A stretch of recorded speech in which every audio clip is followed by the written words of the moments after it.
더불어민주당의 이재명 대표에 관한 체포동의안이 21일 국회 본회의에서 가결됐습니다. 이로써 이 대표는 영장실질심사에 서게 되었고, 이는 헌정사상 처음으로 야당 대표에 대한 체포동의안 가결 사례입니다. 이재명 대표는 통합적 당 운영을 강조하며 부결을 호소했지만 그의 리더십은 크게 흔들렸습니다.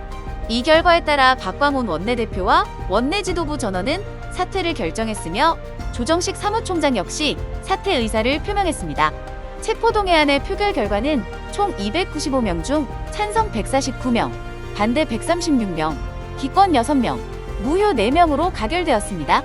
가결 조건은 재석 의원 과반 찬성이며 이번 경우에는 단 한 표 차이로 결정됐습니다.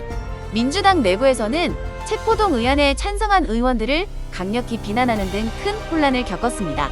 표결에는 단식 중인 이재명 대표를 비롯하여 해외 출장 중인 박진 외교부 장관, 구속된 윤관석 의원을 제외한 대부분의 의원들이 참여했습니다. 표결 중 한동훈 장관의 체포동의 요청 발언에 민주당 측 의원들은 여러 차례 항의하였고, 김진표 국회의장은 이를 제재하였습니다. 만약 구속영장이 기각된다면 민주당에게 새로운 기회가 열릴 것이지만, 구속되면 이재명 대표의 정치적 인생에 큰 타격이 예상됩니다. 헌정사상 야당 대표에 대한 체포동의안 가결은 역사적인 사건으로 이재명 대표의 향후 결정에 대한 국민의 관심이 집중되었습니다.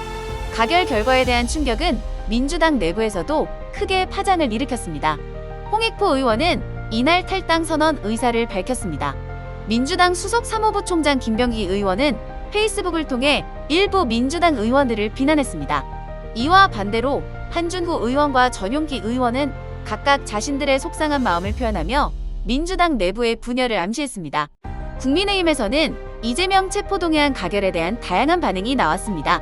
일부 의원들은 이재명 대표의 행동에 대한 비판을 재확인하는 의미로 가결을 긍정적으로 평가했습니다.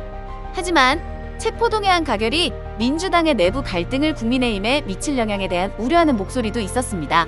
한편 체포동의안 가결의 충격적인 결과에 이어 이재명 대표의 강력한 지지자들은 국회의사당에 대한 난입을 시도했습니다.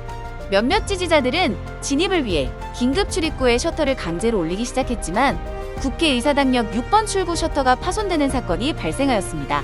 사태에 대비하여 경찰은 대량의 경찰력을 동원하였습니다. 국회에 접근이 힘들어진 상황에서 지지자들의 일부는 여의도에 위치한 더불어민주당 사무실로 이동하였습니다. 당사 앞에서 100여 명 이상의 지지자들은 강한 표현으로 자신들의 분노를 표출하였고, 방패를 가진 경찰과 충돌하는 상황이 연출되었습니다. 오후 5시 31분에는 일부 지지자가 경찰을 폭행하였고 현장에서 체포되었습니다. 법원에서의 영장실질심사 결과가 나오면 이재명 대표에 대한 여론은 더욱 두각을 나타낼 것으로 예상됩니다.